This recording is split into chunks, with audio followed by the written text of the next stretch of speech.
अब छोलिया हो या लोबिया, सफेद चने या काले चने, सब कुछ मजेदार बने। मेरे बगल में ब्रेक करिए, नेपाल में जेन जी का हिंसक विरोध। ब्रेक करिए, जेन जी यानी युवाओं का हिंसक विरोध। जेन जी समझाइए कौन है? युवाओं का हिंसक प्रदर्शन में 14 युवाओं की मौत, 80 से ज्यादा लोग घायल। प्ले द शॉट्स, ये इस वक्त की बड़ी खबर दिखाइए जरा। जेन जी को डिफाइन करिए। ये देखिए एमएन साहब, इस वक्त की बड़ी खबर आपके सामने। ये देखिए विजुअल देखिए जरा। नेपाल में हिंसक प्रदर्शन चल रहा है, 14 युवाओं की मौत हो गई है, 5 की ट्रॉमा सेंटर में मृत्यु हुई है। इस सब के बीच में एक और बड़ी खबर सीधा आइए। ब्रेक करिए मेरे बगल में। युवाओं के विद्रोह के बाद काठमांडू में कर्फ्यू लगा दिया गया। ब्रेक करिए जरा। सोशल मीडिया में ये देखिए जरा, मेरे पीछे तस्वीरें चल रही हैं। सोशल मीडिया में बैन कर दिया गया है।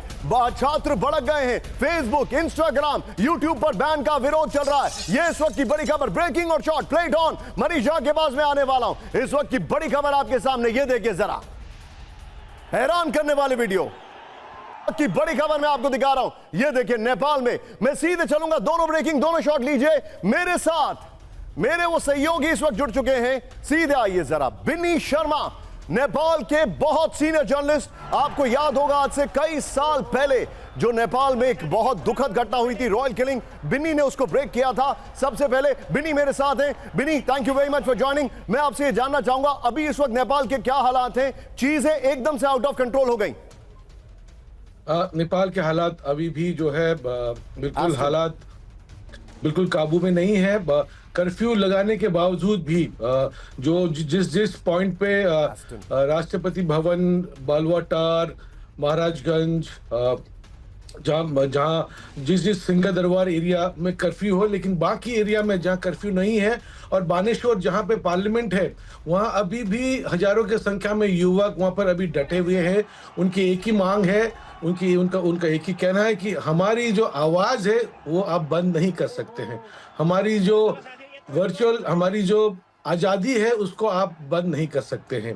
हमारी जो डिजिटल आवाज है उसको आप रोक नहीं सकते हैं। तो ये अभी भी बरकरार है, अभी भी हालात सामान्य नहीं हुआ है। और अभी तक 14 लोगों की मरने की खबर आई है, पुष्टि हुई है। 14 प्रदर्शनकारी मारे जा चुके हैं।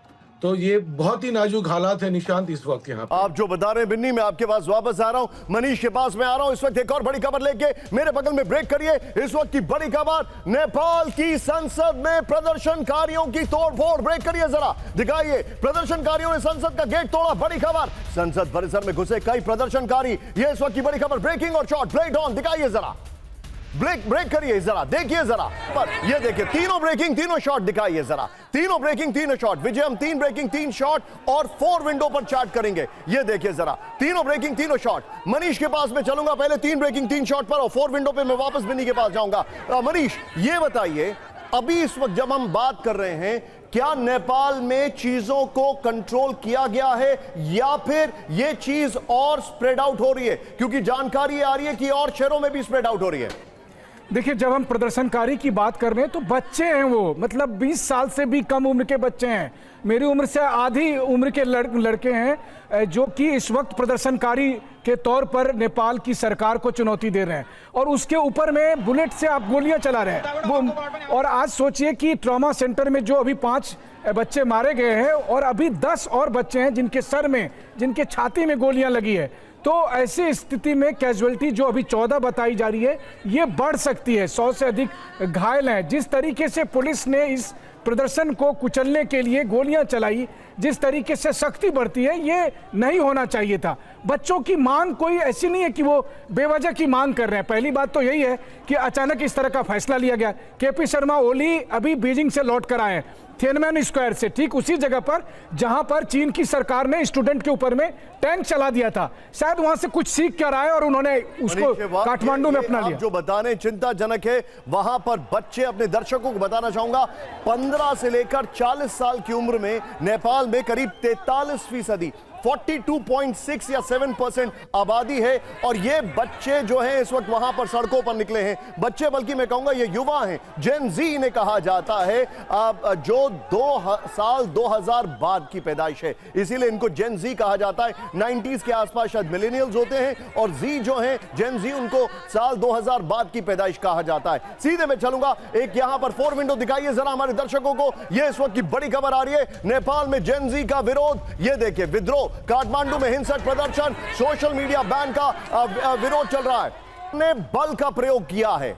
क्या यह समझा जाए कि सरकार इसको कंट्रोल नहीं कर पा रही है और यह बल का प्रयोग करना उनके लिए और घातक होने वाला है? यह पहला विरोध नहीं है। नेपाल में जो युवा हैं उनमें बहुत शक्ति है, हम सब जानते हैं। जो समझ में आ रहा है कि सरकार ने इस आंदोलन को बहुत ही हल्के रूप में लिया था और पुलिस और आईबी भी ये नहीं समझ पाई, मतलब उन्होंने इस तरफ ध्यान भी नहीं दिया कि ये जो आवाज है ये लाखों की संख्या में सड़क पे उतरेगी और इसमें जो है स्कूल के बच्चे, युवा, कॉलेज के स्टूडेंट, साथ में उसके परिवार भी जुड़ेंगे। ये उन्होंने कल्पना भी नहीं की थी। और दूसरी बात, जब सुबह ये 10 बजे जब ये मुहिम शुरू हुआ था, ये सिर्फ एक शांतिपूर्ण एक आंदोलन की तरह दिख रहा था, लेकिन धीरे धीरे जब लोग जुड़ने लगे, पूरे शहर मतलब पार्लियामेंट के हर तरह से, बानेश्वर जहाँ पे अभी पार्लियामेंट है, जहाँ हजारों लाखों लोग जब जुड़ने लगे, तो एक महा आंदोलन की रूप में जो है ये देखने को मिला। और बिल्कुल एक बात बता दूं कि इस 21वीं सदी में कहीं नहीं लगता है कि आज की समय में इंटरनेट हो या आप सोशल मीडिया को अब जब बैन करते हैं तो आप ये लाखों की आवाज को कुचल देते हैं।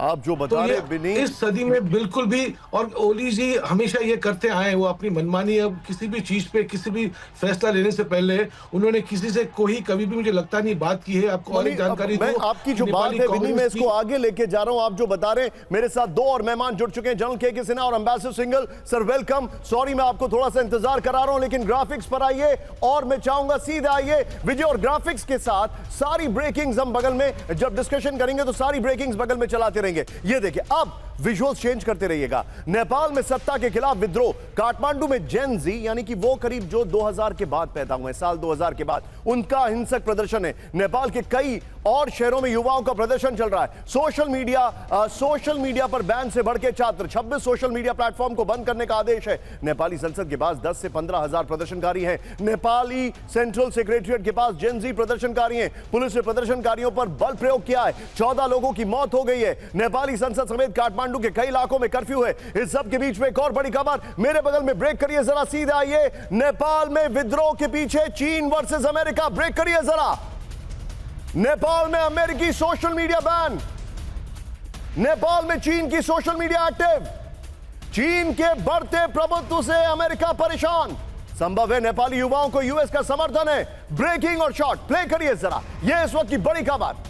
अब मैं आपको इसकी डिटेलिंग दिखा रहा हूं। अमेरिकी सोशल मीडिया पर बैन, ये यहां पर इस वक्त की बड़ी खबर। इसकी डिटेलिंग मैं आपके सामने लेके आया हूं। हमारी टीम ने बहुत अच्छे से इसको डिटेल तैयार किया। ये देखिए जरा, अब चीन की सोशल मीडिया को आजादी, पीएम ओली की चीन से नजदीकी की वजह से आजादी है। अमेरिका और पश्चिमी देश परेशान है। चीन के बढ़ते वर्चस्व से अमेरिका परेशान है। नेपाल में चीन के कई प्रोजेक्ट शुरू हो चुके हैं। नेपाल के युवाओं के पीछे अमेरिकी मदद संभव है। बिन्नी, बहुत बहुत शुक्रिया मेरे साथ जुड़ने के लिए आपका। Thank you very much for joining.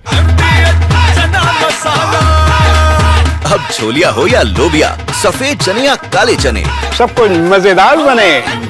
MDH